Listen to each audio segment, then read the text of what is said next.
Bueno, buenas tardes, bienvenidos y bienvenidas. Ahora, gracias. Bueno, pues tengo el gusto de presentar a Beatriz Rato. Beatriz Rato Rionda nació en Gijón, licenciada en Filología Hispánica, profesora y traductora de francés, pero desde hace tiempo trabaja como funcionaria de justicia. Tiene numerosas publicaciones en asturiano y en castellano de géneros muy diversos. 2 estudios sociológicos, Vida cotidiana urbana en Asturias de 1900 a 1950, La cultura del maíz en el concejo de Gijón.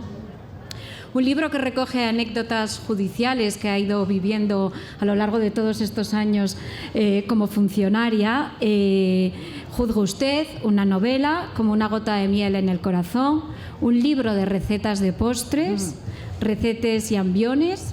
Y para los lectores juveniles ha publicado distintas obras: Diario de un acoso, Cuánto va, Apuros en la playa, Aventuras de un bolígrafo, Jugando al escondite. Ha realizado trabajos de corrección de estilo, de libros de poesía y de narrativa, y participa activamente en jornadas y ferias literarias, especialmente en este espacio que hoy nos congrega, que es la Semana Negra, al que Bea está especialmente vinculada. Recientemente presentábamos la reedición con una guía de lectura incluida que está teniendo mucho éxito y que está generando mucho impacto, también porque, por desgracia, el tema es de tremenda actualidad, con el Diario de un acoso escolar. Y en paralelo también presentaba una nueva edición, una reedición de su libro de anécdotas judiciales, Juzgue usted. Bueno, hoy voy a decir que volvemos a presentar a los malayos, porque ya en su momento se presentó el libro, ya por el 2022, pero en el espacio de la Semana Negra es como volver a presentar otra vez el libro, ¿no? Sí, aquí no lo habíamos presentado y bueno, la editora me lo propuso y está bien. Sí, en un sitio donde además, bueno, pues eso, un poco tu casa también, sí. Así que un buen sitio, ¿no? Pues el libro que estáis viendo, Los malayos y la boca de la ballena, que tiene una versión en asturiano de la que luego hablaremos también un poco, está publicada por la editorial de La Llama. Y bueno, es un libro que en su momento, además, cuando se presentó, supuso un trabajo muy intenso. Cuéntanos un poco, Bea. En la traducción, dices. Sí, un poco ese proceso también. Bueno, sí, fue una... Bueno, buenas a todos, ¿eh? Fue una... Yo actúo en realidad pues casi por encargos o que me proponen cosas y luego veo la parte interesante y no sé decir que no. Y me propuso la editora Ana de la Llama Editorial, me pidió alguna novela juvenil, si tenía alguna novela juvenil, le gustaba como el estilo de mis cuentos, y dijo, ¿tienes algo un poco más largo? Y yo en aquel momento dije, no tengo nada, pero no te preocupes que te lo preparo. Entonces, bueno, surgió la idea de Los malayos y a continuación me dijo que si me apetecía hacer la obra en asturiano, que si me buscaba traductor. Y yo dije que sí, que en asturiano la quería hacer, porque además es un libro que yo creo que Asturias es un protagonista más de la novela y lógicamente estamos en Asturias, como no, que se ha hecho también en asturiano. Y bueno, al final es una lectura muy sencilla. Lo que a mí me apetecía hacer, y al final la editora estuvo de acuerdo, era un libro que pudiera de alguna manera enganchar a los niños que acaban de leer. No sé por qué motivo, hay un bache ahí, no sé tampoco exactamente decir qué edad, pero igual 10, 12 años, y luego se desenganchan de la lectura y muchos no cogen ya la literatura más juvenil. Entonces yo quería que fuera algo así, que cogieran los lectores infantiles y que también pudiera servir como de enganche. Es una lectura muy sencilla, sin pretensiones, intenté que fuera divertida y nada más. Bueno, está teniendo bastante éxito. Lo van a poner como lectura obligatoria en algunos sitios y está bien. Bueno, era lo que yo quería, ¿no? Porque a veces que tú y yo también lo comentamos alguna vez, cuando somos padres tenemos un ímpetu enorme y cuando los niños tienen 5 años, 6 años, compramos cuentos, leemos con ellos, luego llega la máquina y no sé por qué, si nos da pereza, si ya los deberes son más, no sé qué pasa ahí que muchos chavales se desenganchan. Y es una pena porque yo creo que añade, ¿no? Todo lo que sea una afición más y el leer es una afición más con la que no te sientes solo nunca. Pues sí, si fuera bien, bendito así, ¿verdad? Qué fácil sería, ¿no? Aquí que hay futuros profes futuros profes de lengua y literatura, al menos lo que yo veo entre el público, pues ahí ya conocido que cojan y tomen nota, ¿no? Pero sí es verdad que esta reflexión que hacías da pie también a otra que ciertamente pues tenemos comentado muchas veces, ¿no? Que son las nuevas olas, que no me gusta mucho esa palabra, ¿no? Pero bueno, las nuevas tendencias que puede haber ahora mismo dentro de la literatura infantil y juvenil, ¿no? Que además yo creo que, afirmo, erróneamente se considera una literatura como de segunda, ¿no? La hermana pequeña, y en realidad no. Sí. Pero sí, pues que comentases un poco también estas nuevas tendencias que están apareciendo ahora, justamente yo creo por lo que acabas de comentar, ¿no? Hay un desenganche de la lectura entre el público lector de unos 13, esa adolescencia, fundamentalmente chicos, las chicas mantienen más la lectura y entonces aparecen o surgen nuevos, sí, no sé, nuevas categorías, por así decirlo, ¿no? ¿Qué opinas? Son el New Young que dices y tal, ¿no? Bueno, esos quizás son más entre novela juvenil y novela adulta. Cogen edades. Es que esto de clasificarlo todo, la verdad que a mí no me gusta mucho, pero bueno, como todo hoy en día tiene que ser tan clasificado, cogen edades de 18 a 30 años, tratan temas interesantes para ellos, se publican en plataformas, hay mucha autopublicación, tratan eso, hablan su mismo lenguaje, seguramente por eso será interesante para ellos, pero yo no tengo la perspectiva de la importancia que puede tener y yo no sé, tampoco conozco la calidad o si sigue unos parámetros de calidad como el resto de la literatura. Estoy un poco perdida con eso y creo que necesitamos perspectiva. No sé si esto va a durar, si va a desaparecer, supongo que no, hay mucho seguimiento, pero lo que yo creo que no debería, una cosa no debería quitar a la otra, ¿no? Creo que tiene cabida todo, que puedes leer una novela romántica porque los temas son más bien eso, más de literatura romántica que de otra cosa, igual alguna fantástica. Y bueno, que una cosa no excluya a la otra, porque si no, igual se empobrece un poco, no lo sé. Los profesores sabéis más de eso, que habláis de no solo de los hábitos lectores, sino de la comprensión lectora, ¿no? Que perjudica a la hora de entrar en la universidad. Los profesores universitarios siempre lo comentáis, que la gente cada vez tiene menos recursos en ese sentido y bueno, es un fenómeno nuevo y hay que dejar que se desarrolle un poco a ver cómo va.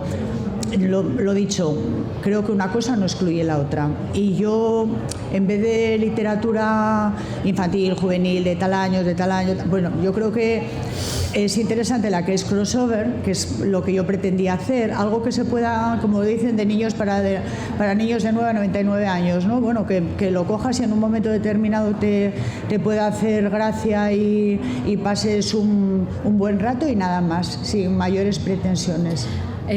Justamente con eso, cuando uno lee los maldiallos, tiene esa sensación que a mí me falta, sinceramente, con esta otra literatura de la que estaba hablando ahora Bea, ¿no? Creo que el libro es un libro fresco, es un libro que te apetece leer porque es un libro de aventuras, en el que además también aparecen muchos valores que luego te voy a preguntar. Y la verdad es que es un libro pues que apetece leer, ¿no? Y que crees además pues que es una lectura que propicia también la imaginación, el deseo de aventura, el deseo de hacer cosas en equipo, un montón de cosas distintas. Y es que, y de ahí también la pregunta de esa corriente anterior, ¿no?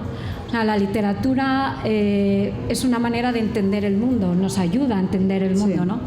Entonces también hay que ser cuidadosos con los libros que les damos a los niños y a las niñas o en la adolescencia, porque hay libros que generan también mucha toxicidad, que hablan de cosas que, en fin, no deberían.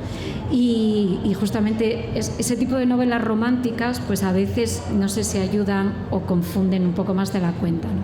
Entonces de repente lees pues esto, Los Maliayos, y dices pues qué alegría encontrarte un libro de aventuras, que parece como que ahora están como de capa caída, ¿no? Sí, es que está un poco denostado eso de literatura juvenil o infantil, entre comillas, clásica, ¿no? Porque ahora todo tiene que ser eso, bien clasificado. O te gusta el anime, o te gusta el fantástico, o te gusta la literatura romántica.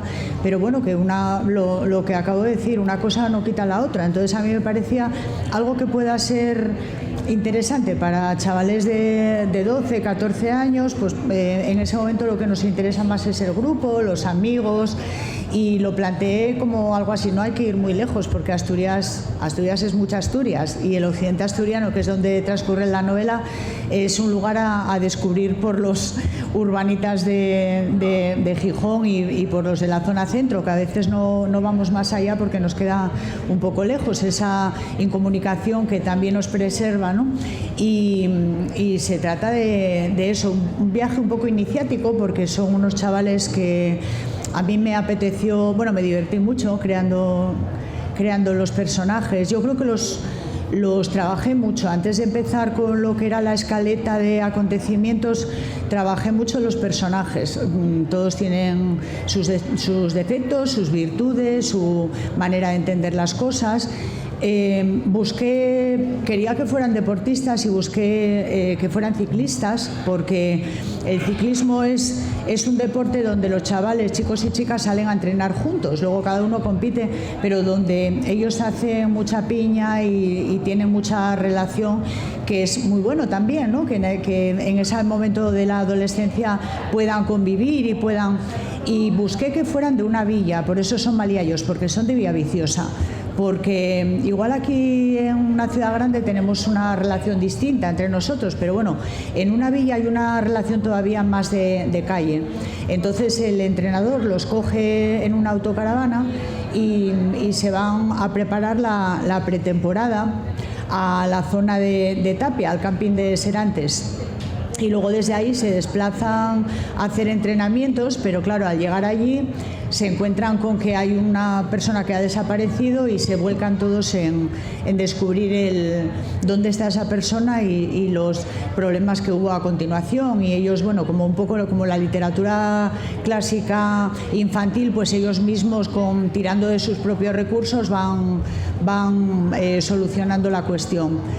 Tampoco quise que fuera de donde se vieran muchísimo los valores, una cosa tan evidente, muy didáctica, muy tal. Pero bueno, igual 4 pinceladas y saber que tenemos que cuidarnos los que estamos cerca unos a otros, que con tener nuestro entorno cuidado pues ya hacemos mucho por el mundo, que el valor de la solidaridad, el valor de la convivencia, de saber que, a ver, yo quiero mucho a un amigo mío, pero sé que tiene estos defectos y que a lo mejor con él para esto no puedo contar, pero puedo contar para infinita cantidad de cosas más, ¿no? Eso es algo que aprendemos un poco a trompicones y que hay gente que no lo aprende nunca siquiera, y que está bien que se hable de ello, porque se puede. Yo cuando voy a dar una charla a un colegio y me hablan ves a los chavales que bueno, están ahí escuchándote, algunos interesados, pero bueno, ya casi con ganas de hacer otra cosa, y yo siempre digo que es algo más, o sea, es una riqueza, que te guste leer, que disfrutes con ellos, es una riqueza, es una manera de, lo que decimos, de entender el mundo, de que te lleve a otras cosas. Luego tú ya buscarás los temas que te gusten más, los géneros que te gusten más, pero una persona a la que le gusta leer nunca está sola. Luego también eso es compatible con que te guste la jardinería o salir de discoteca o hacer deportes, que una cosa no tiene nada que ver con la otra, no tenemos por qué ser todos, y pretendía que fuera algo así, algo sencillo, muy sencillo. Muchas cosas que salen de esta reflexión que has hecho, ¿no? Por un lado, algo que yo creo que es importante también que vinculemos, porque parece como que la lectura que se hace en los colegios o en los institutos, lo que se llama como obligatorio, ¿no? Se desvincula después con el placer de leer, y entonces ahí se genera como una brecha, ¿no? Lo que me mandan en el cole, lo que me mandan en el insti y lo que a mí me apetece leer, y parece como que somos muy ajenos, ¿no? Lo que pasa que de todos modos yo creo que los profesores ahora mismo hacen una labor muy buena y van evolucionando muy bien. Sí. Yo conozco profesores bueno, tú misma, pero profesores de lengua y literatura que son fantásticos porque tienen a lo mejor una web, blogs, abren el campo a conocer muchísimas obras, ¿no? Pero quizá tampoco deberíamos olvidar los clásicos, aunque se puede hacer un planteamiento de otra manera, más interesante, pero abrir puertas, porque al final hay puertas que... Ayer estaba yo hablando con un amigo y comentábamos qué pena que a lo mejor hoy en día hay chavales que no conocen el cine clásico de los años 50, de los años 60... Fíjate, o sea, ni la literatura clásica, ni cine de los años 70, y todo eso acaba siendo una pobreza, sobre todo porque se crea mucha endogamia, ¿no? Porque al final acabas leemos lo que nos va a dar la razón, también cuando somos mayores buscamos afirmar lo que nosotros creemos en lo que leemos, y eso acaba siendo un empobrecimiento grandísimo que trasladamos a la sociedad, que acabamos viendo que es una sociedad de blancos y negros, cuando la vida nada es blanco y negro, son grises y muchísimos matices. Una gama de grises amplia, sí. Es verdad que ahí yo creo que igual lo que falla es a veces un poco, y era lo que tú decías, ¿no? Con el tema de los valores. Bueno, los valores no eran un objetivo de tu obra, sino que una vez que se construyen esos personajes surgen, ¿no? Sí. Por la historia, por cómo tienen que actuar y demás, ¿no? Pero es a veces un poco, entre comillas, el mercantilismo de la literatura a costa de que sea todo pedagógico, que todo enseñe, que todo... Y a veces el disfrute de la lectura por sentarnos, leer... Claro, eso aburre también. El hecho de que tengas que leer por obligación, fijándote bien, porque quizá te vayan a preguntar sobre el tema o lo que sea. No, yo eso pretendí que fuera algo que luego lo lee gente adulta y dicen, oye, pues que sí, que fue divertido. Totalmente. Algo que te pongas a leer y sencillamente no tengas que pensar en nada más ni intentar establecer, a ver, ¿qué me quiere decir? Sencillamente ver el comportamiento normal de chavales normales con sus virtudes y sus defectos y cómo a lo mejor cuando es necesario sacan determinada llave que no conocían ni ellos mismos que tenían, ¿no? Entonces, pues eso, algo así, una cosa fácil de leer. Intento, cuando escribo cualquier cosa, aunque sea una nota de prensa de no sé qué, intento que esté bien escrito, corrijo mucho, que no sobre nada, que no falte nada, que haya vocabulario que no sea simplón, que utilizar no cosas difíciles, pero que la gente siga utilizando el diccionario de vez en cuando, porque eso, bueno, el del teléfono o el de lo que sea, ¿no? Pero, insisto, yo creo que hay buena y mala literatura, no, al contrario, imagínate, los clásicos de literatura, lo buenísimos que son, o sea, no significa que, al contrario, yo creo que es más difícil mantener la atención de un chaval joven, sobre todo hoy en día, con la cantidad de estímulos que hay, resulta mucho más difícil difícil que de un adulto acostumbrado a centrar la cabeza en el trabajo y tal. Bueno, ahí yo creo que también es un poco la destreza de quien enseña, ¿no? Yo creo que no hay libro malo, sino cómo se plantee, claro. Efectivamente, cómo lo plantees, ¿no? O también que hay libros que no son para todo el mundo y tú tienes que encontrar tu libro, ¿no? Yo creo que yo tengo como lectora, que soy más lectora que escritora, y como escritora también, tengo la certeza de que un libro, el que sea, siempre va a haber alguien a quien le guste y alguien a quien no le guste. Y es el mismo libro, la misma obra, pero luego, claro, todos somos, incluso a veces depende del momento en que te pille, ¿no?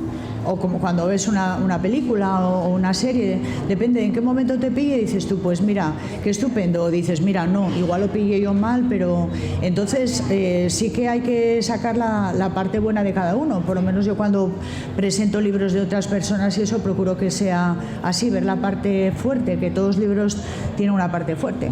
Pues este tiene varias. Por un lado, los personajes que decías que habías trabajado muchísimo en la construcción, me consta. 2 chicos y 2 chicas en ese equipo, un equipo ciclista que para los que somos un poco conocedores del mundo del ciclismo, pues de repente lees y te enteras y entonces es que salen a entrenar y entonces es que tal, bueno, bien. Y de una forma además amena y divertida, que además... y recogiendo algo que acabas de decir, no tiene nada que ver que sea ameno y divertido con guardar la calidad.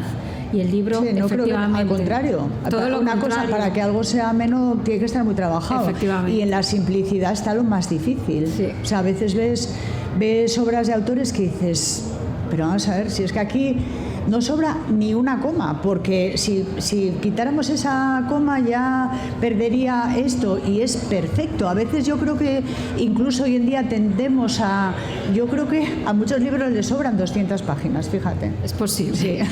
Y algunas películas ganarían. Sí, sí. Otro de los puntos fuertes que además ha ido surgiendo en la conversación es que yo creo que el libro tiene ese aire de mantener los clásicos de aventuras de la literatura infantil y juvenil, ¿no? No y lo eso, pretendía, pero bueno, igual a veces... A mí me transporta a eso, ¿no? Y me transporta además de una manera pues tremendamente agradable y que creo que además muy poco conocida para los lectores de hoy día. Justamente por lo que hablábamos, ¿no? Sí, ese desconocimiento de los clásicos así en mayúsculas, a veces también trae consigo... Es que no lo tienen a mano a veces, claro, siquiera. Efectivamente, ¿no? No lo tienen a mano y entonces, pues luego cuando lo descubren, por eso digo que también es muy, muy importante el papel que podamos hacer en casa o en los centros educativos como mediadores, ¿no? O sea, el papel que tengamos de ofrecer distintas lecturas, de ir... O sea, para eso también hay que ir a las librerías, hay que ir a una biblioteca, hay que acercarse a los libros sin miedo. Y aquí otra pregunta, porque esto además es algo que también personalmente a mí, no es que me preocupe, me intriga, ¿no? Que todo este mundo me estabas contando la experiencia de los podcasts que estáis teniendo aquí, estupenda, ¿verdad? Podcast. Que van aprendiendo. Luego cuando hablamos también en clase formando a quienes van a enseñar y hablamos pues de los booktubers, de un montón de cosas distintas que tiene mucho que ver con la imagen y con el sonido, ¿no? Sí. ¿Qué papel crees que jugará toda esa nueva tecnología, por así llamarlo, y el tema de los audiolibros, que ahora ya pasan directamente a anunciarse por la tele, ¿no? Ya. Pues yo creo que convivirá todo. Bueno, pienso yo, que yo no tengo ni la bola de cristal ni sé cómo va a evolucionar esto porque va muy rápido. A veces yo ya digo, y si parásemos un poco lo de la inteligencia artificial no estaría bien hasta aquí, hasta ahora ya, no sé si no estamos ya perdiendo el control y si eso va a ser bueno. Pero quizás sean formatos diferentes y quizá yo creo que convivirá uno con otro. De hecho, como Lucía y yo, cuando nos vemos y charlamos, al final acaban saliendo mucho los libros. Un informe que me pasaste tú, que era sobre, que somos un poco frikis, entonces leemos cosas muy sobre hábitos lectores y de compra en el año 2021 en España, pues al final la conclusión es esa, que la gente sigue leyendo en papel y que hay un placer ahí que no sustituye una pantalla. Pero yo creo que puede ser una herramienta útil porque a lo mejor lo de, yo que sé, un libro, una hora o algo así, un chaval joven que a lo mejor no tiene ni tiempo, ni ánimo, y que le da muchísimo miedo leer La Regenta, pues en un resumen estupendo descubre la obra y a lo mejor a partir de ahí sí que va a tener ganas de profundizar. Yo creo que todo puede convivir, puede convivir todo uno con otro, y lo importante, muy importante, que creo que eso a partir de la pandemia sí quedó bien establecido, es que la importancia, aunque creamos que no, para el mundo, de todo el mundo, tiene la cultura.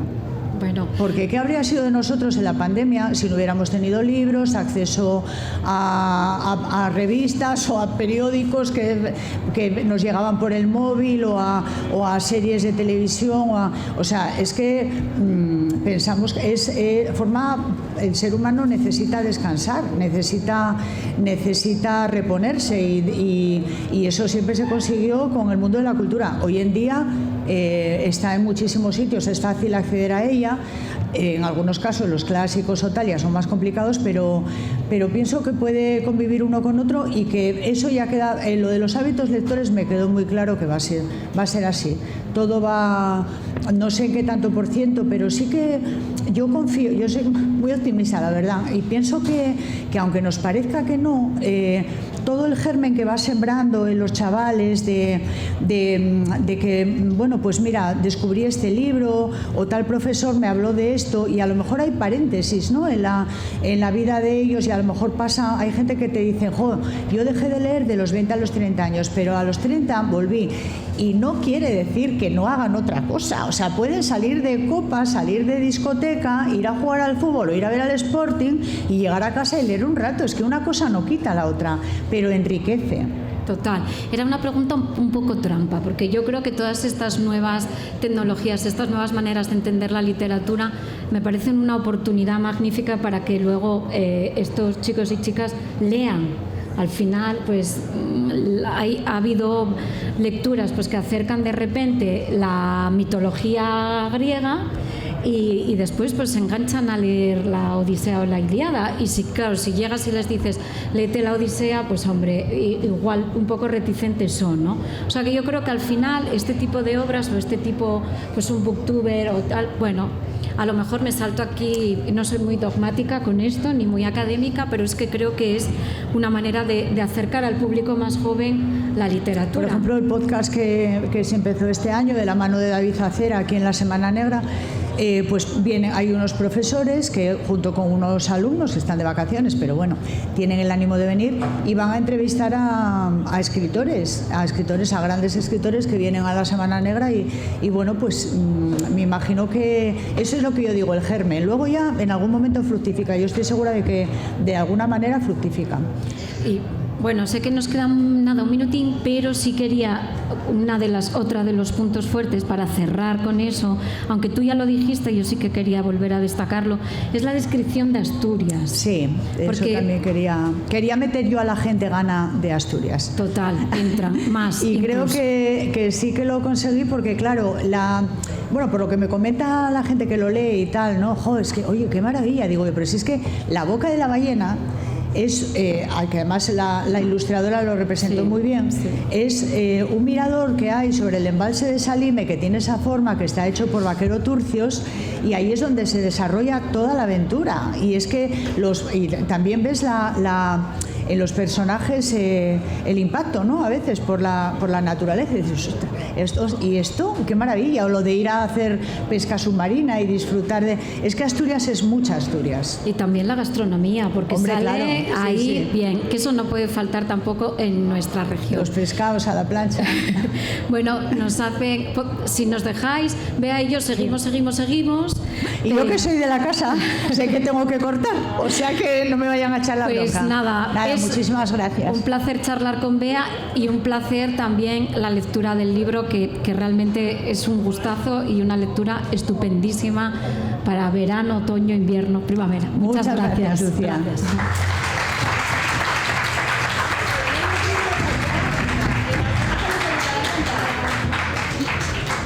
Madre mía.